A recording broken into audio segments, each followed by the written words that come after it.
Shalom, మీకు ఉదయకాల శుభములు. అనుదిన వాక్య ధ్యానం డైలీ బ్రెత్కు మీకు స్వాగతం. Praise the lord. ఈ దినము కొరకు సిద్ధపరచబడిన దేవుని వాక్యము ఓబద్యా గ్రంథము 1వ అధ్యాయము 3వ వచనం. అత్యున్నతమైన పర్వతముల మీద ఆసీనుడు అయ్యుండి కొండ సందులలో నివసించువాడా, నన్ను క్రిందికి పడద్రోయగలవాడెవడని అనుకొనువాడా, నీ హృదయపు గర్వము చేత నీవు మోసపోతివి. ప్రభునందు ప్రియులారా, ముందుగా మీకు హృదయపూర్వక వందనములు తెలియచేస్తూ ఉన్నాను. ప్రపంచ హృదయ దినోత్సవ శుభాకాంక్షలు. ఇక్కడ చిన్న ప్రవక్తలలో ఒకరనబడినటువంటి ఓబద్యా ఒక దర్శనం, దేవుడు మాట్లాడుతున్నటువంటి మాట, ఎదోము మీదకి యుద్ధం గురించి మాట్లాడేటువంటి సందర్భం ఇది.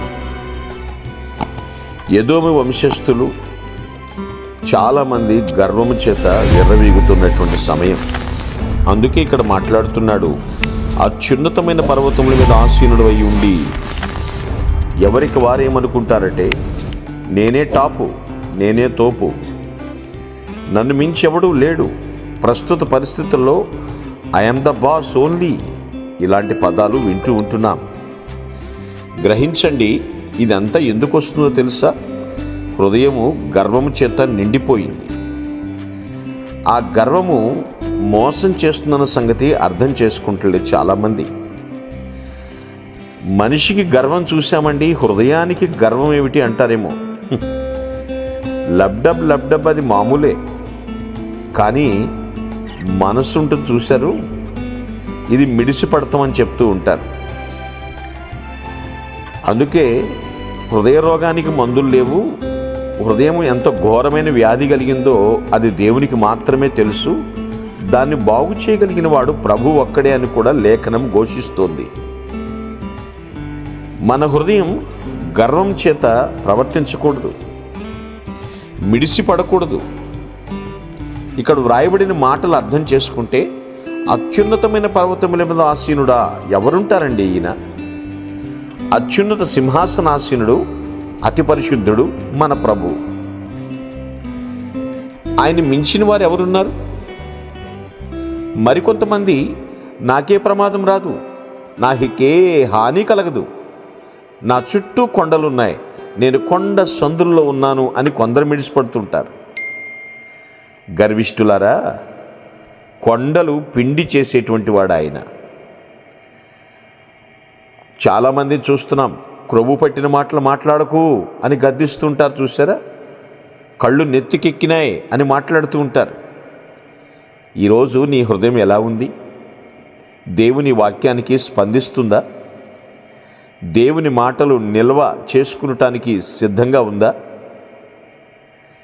నీ హృదయం నిన్ను మోసం చేస్తుందేమో పరిశీలన చేసుకో ఒకసారి.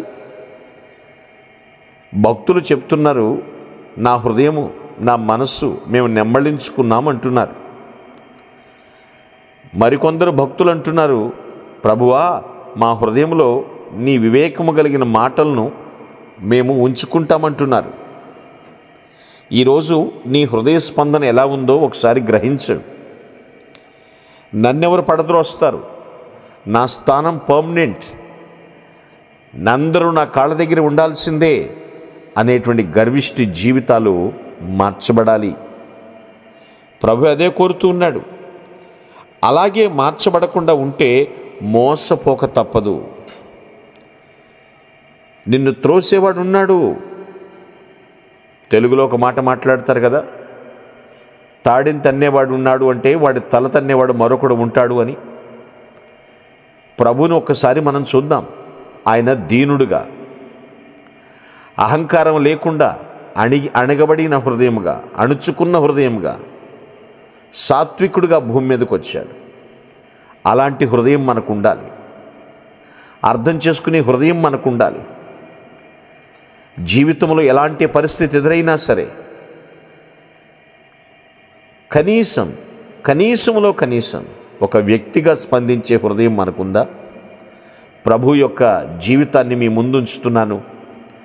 ఆయన నిరాడంబరుడుగా ఈ భూమి మీదకి వచ్చాడు. అందరి హృదయ రహస్యములు ఎరిగినటువంటి దేవుడు. ప్రభువా, నా హృదయం నిండా మీరు కొలువుండండి అని అడగగలరా?